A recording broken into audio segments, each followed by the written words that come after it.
Hey, how's it going, fellow fantasy baseball fanatics? You're watching The Couch. I'm Hussein the Brain, and this is our fantasy baseball expert, Andrew Eggers. Drew, last video we talked about some really good waiver wire pickups. You only mentioned hitters though. Give our viewers some really good pitchers to pick up.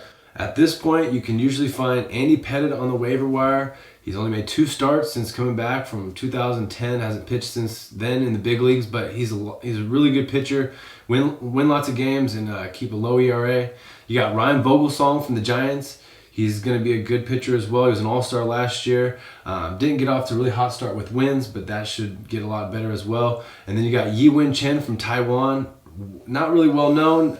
Check him out. He's got a good start going off to 2012 and should continue. Let's talk about some buy low, sell high candidates baseball.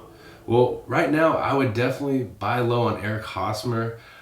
He's a great hitter. He just isn't getting off to a good start with his batting average. It's real low at this point, under 2. But he can hit for power. He's got a lot of upside, and I think you might be able to get him with a steal. Then for actually sell high, there's a guy named Lance Lynn. He came out on fire for the Cardinals, but I really don't think he can sustain that. He's a good pitcher, but big league hitting is going to get to him eventually. Let's talk about a subject that I find interesting. A lot of people find interesting. Takes skill to find out these guys. Name some rookies that are worth looking at and maybe worth acquiring off the waiver wire. Yeah, I mean, not just yet. There's a guy playing third base for the Reds, Todd Frazier, highly touted prospect. He's taken over for Scott Rowland, who might be out for the season. I definitely think he's capable, but he's also facing competition from Cairo, playing third base, Miguel Cairo. And then you also have another guy. This guy, you don't know if he's going to break into the majors a week from now, a month from now, but his name is Anthony Rizzo. He's a young prospect from the Cubs. He's a first baseman, but at this point, Brian LaHare is playing everyday first base in Chicago on the south side. So no one knows really when he's going to break in, but they're probably going to put LaHare back in the outfield if and when Rizzo comes up, and that should be within the next month or 2. And now for our Twitter question. Should I trade Adam Dunn, Felix Hernandez, and Carlos Gonzalez for Jose Reyes, Jay Bruce, and Cole Hamels? I would pull the trigger here. I know it's tough. It's a tough question, actually. But giving up Carlos Gonzalez hurts, but you get Jose Reyes in return, Jay Bruce, who's definitely going to put up big numbers this year.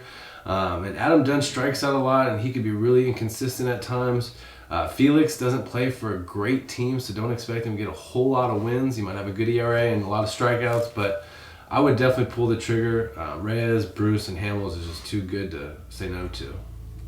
And for our rotono.com question of the week. Should I trade Justin Verlander, Michael Bourne, and possibly Corey Lubecki for Andre Ethier, CJ Wilson, and Kobe Lewis? I would not pull the trigger on this one. Pretty much because you're giving up Justin Verlander, who last year's Cy Young Award winner from the American League. He's an amazing pitcher. I mean, if he's on, he can, almost threw a perfect no-hitter the other day. There's just too much to get rid of, and then Bourne's going to hit for average, steal a lot of bases. I know you need home runs and RBIs, but you got to look somewhere else or maybe make a different trade because you're getting, in my opinion, a decent pitcher in Lewis and overhyped Wilson and Ethier. He's definitely going to put in the numbers. I know you asked if he's going to continue to do well. He will do well, but it's just not enough to give up Verlander. What's up with Corey Lubecki this season, though? He might not come back. He could be out for 6 weeks. He might have surgery, so it's still up in the air. He still needs a couple more doctors' exams to go through. It's not a trade that I would make, and I would definitely look for something else. All right, there you have it, guys. Don't trade Verlander. And make sure you check out our new videos. We got some really funny, entertaining content for you guys. It's The Couch. See you guys next video.